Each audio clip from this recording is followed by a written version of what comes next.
Hello, welcome to another intriguing episode of Cracking the Rich Code, the podcast. I'm John Verico, your host, and I'm delighted to be here. My guest today, this is interesting. We actually tried to record this a while back and had some technical gremlins get in there, and we were having this fantastic conversation. I thought it was all going great, and then all of a sudden, the gremlins just took the whole signal out and we lost each other. So it took us a while to get this rescheduled, and I'm really glad to get Josh back on the channel. He is a workforce futurist. He's an award-winning keynote speaker and author who helps organizations and individuals thrive in a world of constant change. So let me bring on my new good friend, Josh Davies. Josh, welcome. Thanks, John. It's great to be back. I mean, I don't know. Does this count as like I'm a repeat guest now on the podcast, even though the Gremlins took out the know, right?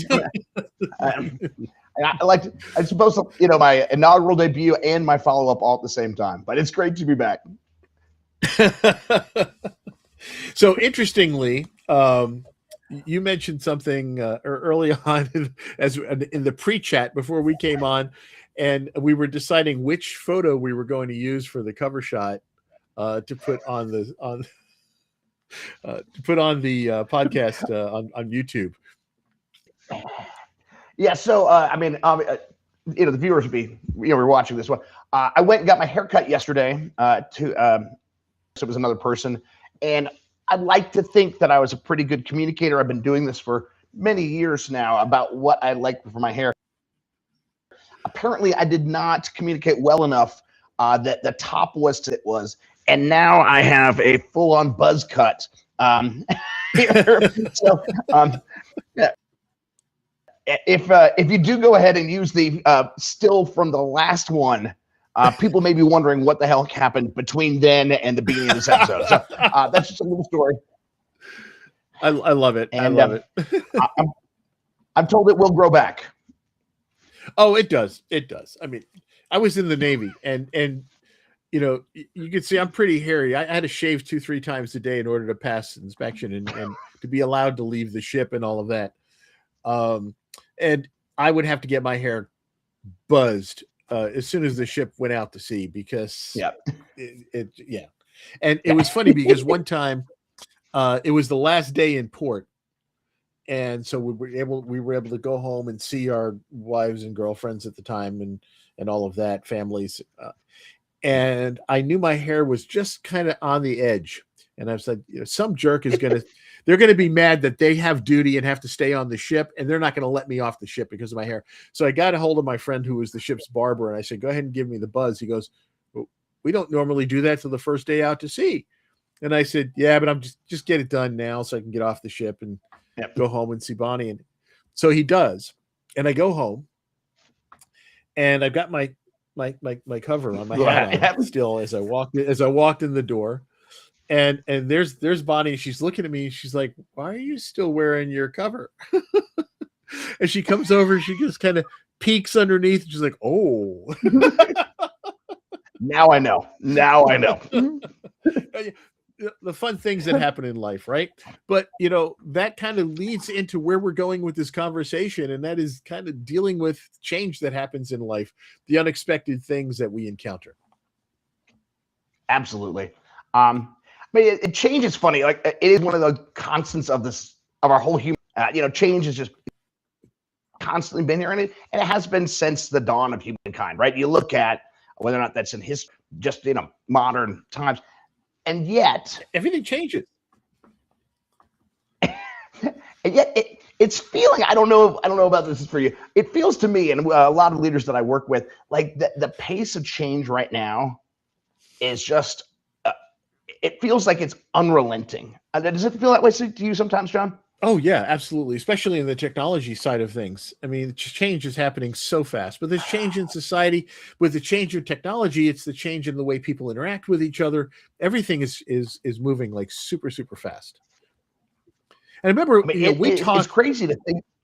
Yeah. When we talked, a while back, you talked about, how people adapt to change, and you made this allusion to, how many years it took for people to decide to fly on planes and such like that. What would you want to repeat those statistics? Yeah, as you look at the research of this, it's interesting. So sociologists track how quickly technology in particular becomes mainstream, how quickly it becomes adapted. Million people who are using that technology. That's called ubiquity. Like once it hits there, that's kind of mainstream, right? And so they track how long it takes that many people. And so what they found is it took 4 years to get 50 million people to fly commercially. Wow. Pretty long time. And then they keep tracking other things. And by the time they get to it only took 7 years, 50 million people to be on the internet, right? I mean, you're talking almost a space. I mean, that's a way faster, right?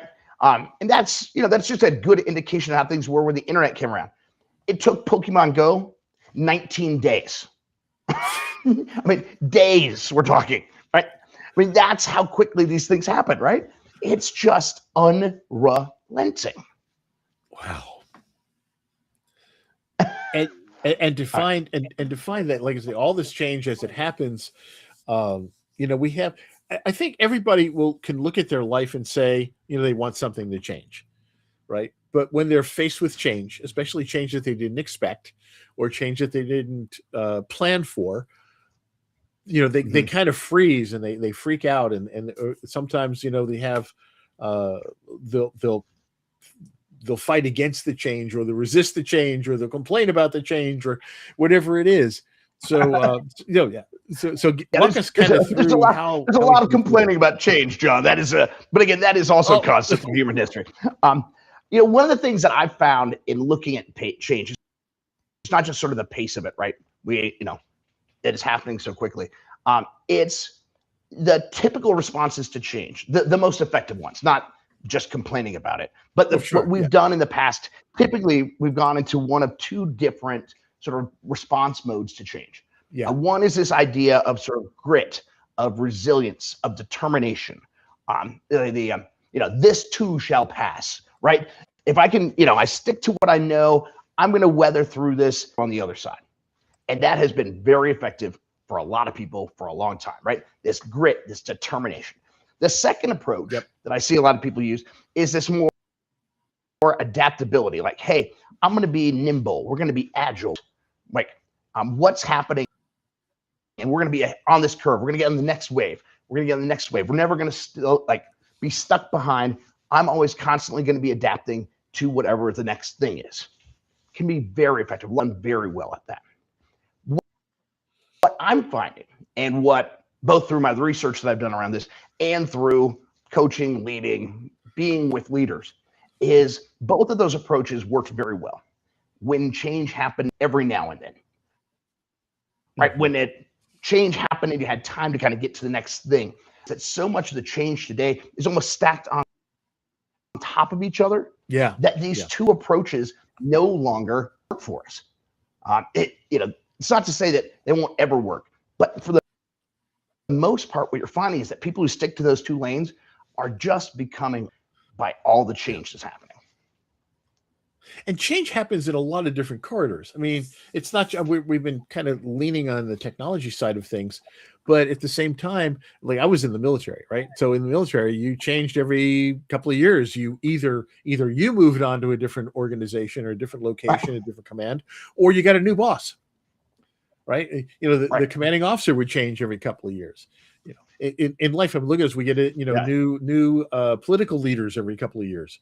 There's all, companies get bought and sold, and new managers come in, and so we're always facing change. And it's interesting because you get a new boss come in, whatever, and wants to make changes because they don't want to be compared to the old person, so they want to kind of reflavor the soup, so to speak, so that it becomes theirs.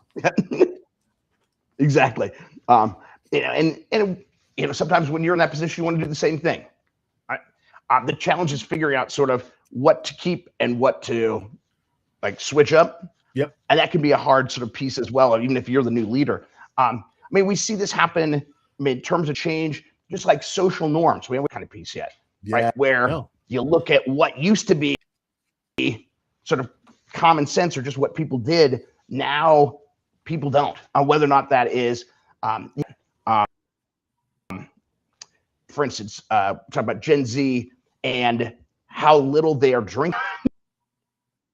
This whole sort of culture of socialization and alcohol. Now, where you have 40% or something like 45% somewhere in there of Gen Z who don't drink, don't go out, don't socialize in that way.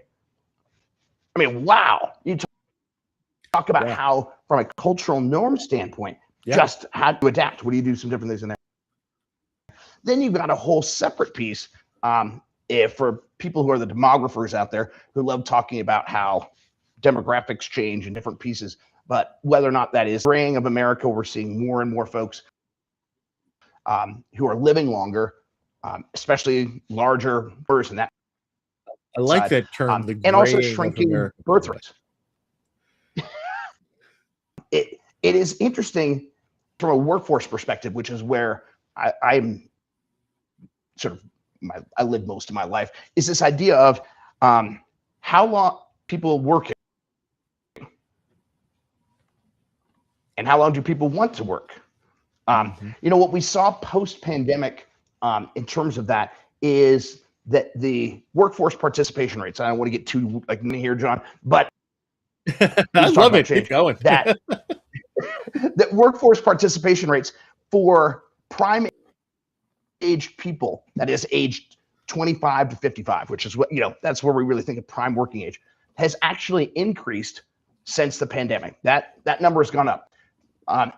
Where it hasn't is in 55 plus. And we're seeing a significant decline in workforce participation under people who are over 55. Some of that may be due to, their stock options where they feel like they don't have to go to work anymore. Some people are just sick and tired of it. They don't want to do this anymore. But it's a very interesting shift where fewer and fewer older workers are choosing to opt in. And the reality is we're going to need more workforce at some point. Yeah.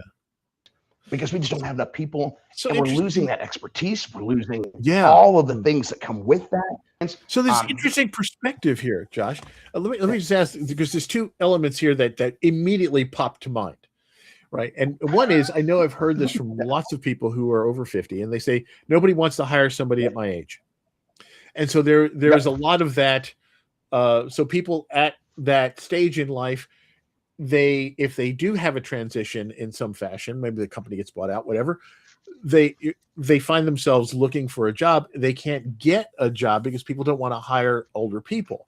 The other side of that is, do we have some statistics to show how many people wind up going the entrepreneurial life in later parts of their life? Like case in point. I think you may be looking at two of those people on the screen right now. Exactly. There's I don't know the answer to that question. Literally, I just came across my email or somewhere earlier today, a New York Times piece about like the number of entrepreneurs growing in America in 2025. I haven't read it yet, but I think you're going to see a lot of that kind of piece in there. To the first point, and this is where it's a balance between both. How do you, as an older worker, how can you better sell your experience without seeming overqualified? I mean, there's a whole piece on there, but really it's also wanting to hire older workers. Overqualified. And right. And here's what this is always that when people ask me that, I always say this, like, if you hire someone who is 55, let's just say, how long will that person probably work for you? I'm going to guess probably till they retire, right? They're not looking for another job, right? Yeah. Exactly. When they get in, you've got them for 10 years. 10 years. Yeah. Easy. If you hire someone who's 22, do you think they're going to work for you for 10 years? Yeah, exactly. Yeah. They're out of there in 6 months. Right. And I don't want to sound, generational, whatever, but it's true. I mean, they people do. They'll pop in, get a little experience, take that elsewhere. Yeah. I mean, the average worker now, right, is about 18 months that you're in a job. But I'm telling you, if you've got an older, someone who's going to leave, they will probably be there until they retire. And so it's just some mindset shifts in there. But again, from a demographic standpoint, as this labor shortage continues to get more and more intense, employers are going to have to break through some of the rules or some of the things they want. Again, it's about change, John, right? You have to adapt. You have to figure out kind of what's next. And that's, it's the balance of those things that really is at the core of both the research I've done and the chapter that I wrote, the Rich Code, volume 21.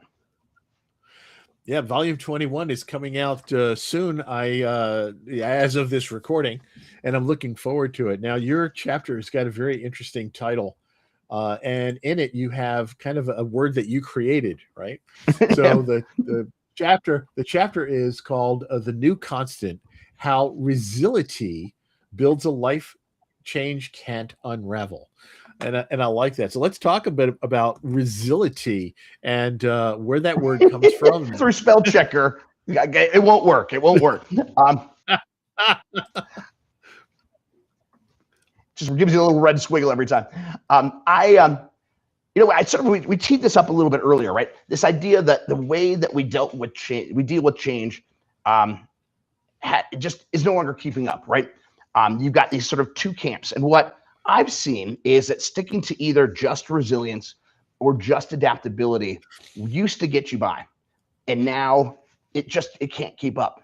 You are either pivoting until you get dizzy because the change happens so fast you can't even establish yourself, or you're stuck so far behind, rooted in either your ego, the past, business process, whatever it is, that you're just so far behind you can't keep up anymore. What I found is that leaders, organizations, individuals who were being the most successful in today's unrelenting change took kind of the best principles of resilience, took some of the best principles of adaptability, and put them together. And as I started to go through the research and figure some different things out, it said that same pattern over and over again. What I never found was a word that really captured those two things together.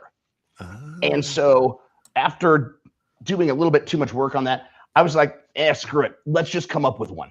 And so resiliency was born. And it is literally the resilience combined with adaptability.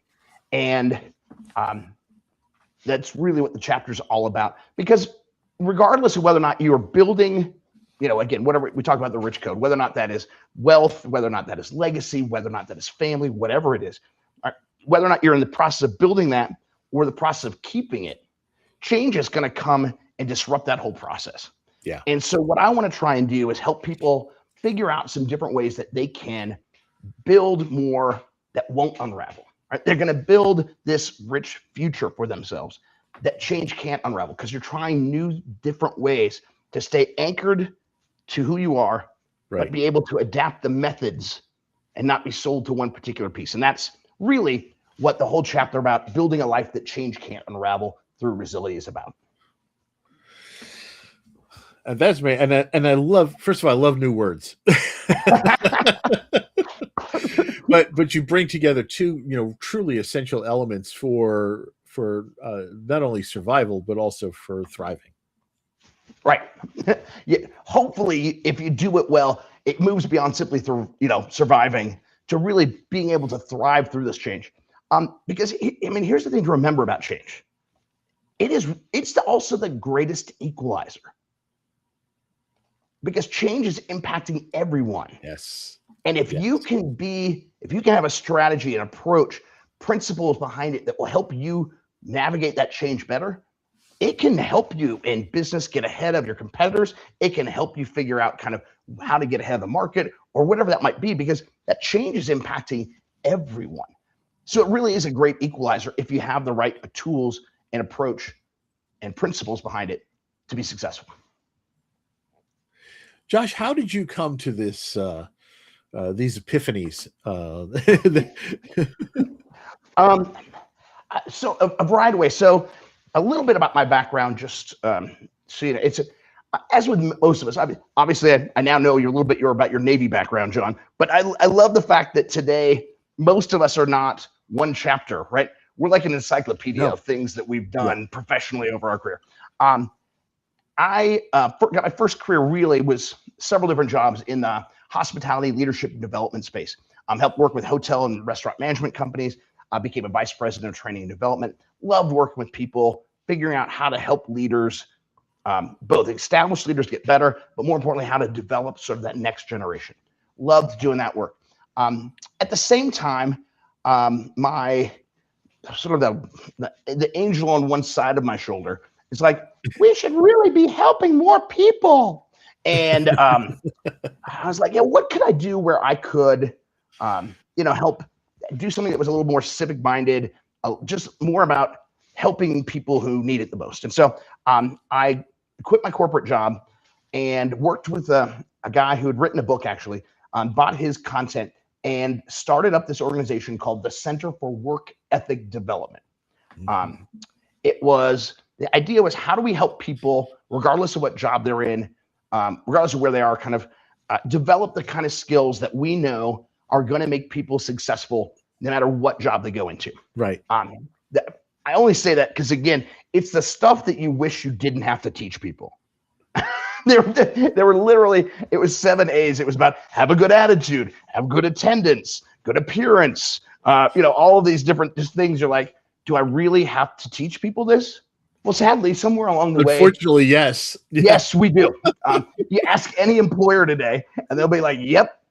Somehow, I assume when I tell an employee they need to be there at 8, they know it means 8 and not 8-ish, right? And I was that guy. Sorry, I actually was. I lost more jobs because of my lack of punctuality. That's actually why I joined the Navy. It helps, right? You have to figure out how to develop. I figured it would discipline me. Yeah. And so we set that up. We started first working with youth, and then realized it was a challenge for a lot of older workers, for people who were no longer considered youth. So we partnered with K-12 education, post-secondary, community colleges, adult education, correctional facilities, community-based organizations, nonprofits. Anybody who is preparing people to enter for the world of work. Typically, people with barriers to employment, people who were, adults who maybe had lacked literacy skills, didn't have a high school diploma, maybe they were refugees or other folks coming in, people returning from the military, people getting released from correctional facilities, all those folks. So we had more than 750 partner organizations we work with across all 50 states. We were in 7 foreign countries. Oh, that's amazing. Just some really exciting work. But it really got me thinking about. Wait, before you go further, real quick, because you sparked my interest. What were the other A's? Okay, so all right, so it was. Sorry. Okay, all right. So we got attitude, attendance, appearance, ambition, acceptance, accountability, and this is what happens when you sell the company. Like, I'm like, oh God, what about? Sorry. Interestingly, it was not adaptability. Oh. Was not one of them.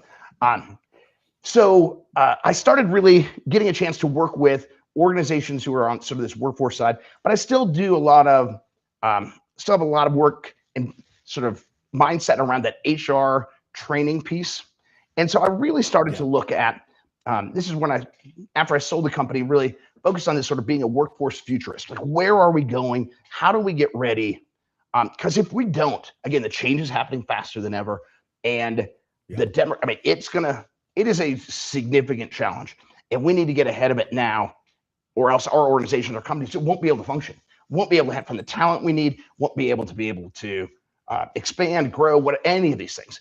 And so we really need to look at that. And so I started looking at what individuals, organizations, and leaders were doing to help sort of manage that. And what I found again was, in interview after interview, conversation after conversation, more and more leaders were like, I don't know about the future. I'm having a hard time with Tuesday.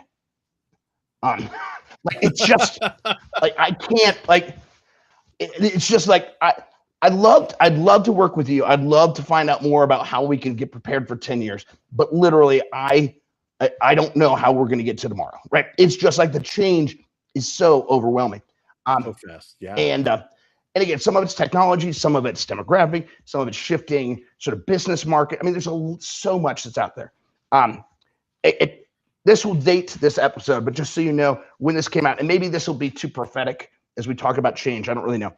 So today, John, if you didn't hear, ChatGPT had a sort of unreleased agent that they were working on, that was just running in the background, that went and hacked into another AI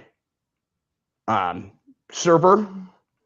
It wasn't told to do it. It didn't tell anyone it did it. They sort of reverse engineered to figure it out. And it was not malicious, but it's one of those things where they're like, oh yeah, we shut it down right afterward. I was like, oh God. All right. As AI starts to grow and we figure out some different things, there's going to be more and more of those stories. Who knows from, again, when this episode airs or people watch it later. I'm telling you right now, I think this is a big day. All those old movies are starting to come to, all those sci-fi, all the sci-fi stuff. You're like, oh my God, Terminator the documentary. Yes. Yeah. So it will be curious to see. But yeah, technology, change, pace. And that's how I really got into doing the research for along Resility. Because I was just trying to figure out, how do we help people? How do we help organizations get ready for the future? And part of that is, how do we develop the system, the principles about being able to deal with change today?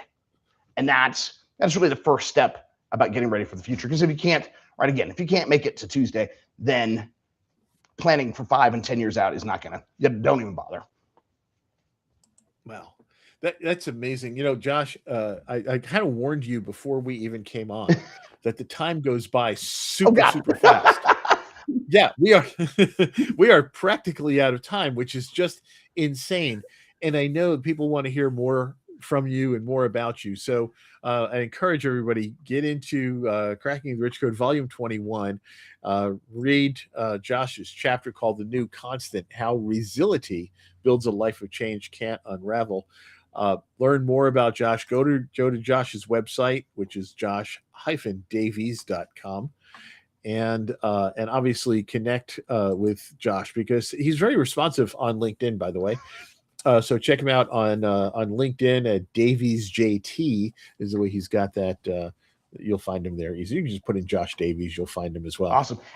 But Josh, this is awesome. I've enjoyed both the time we recorded this, as well as the time where the gremlins came in and thought we were apparently having too much fun, the first recording.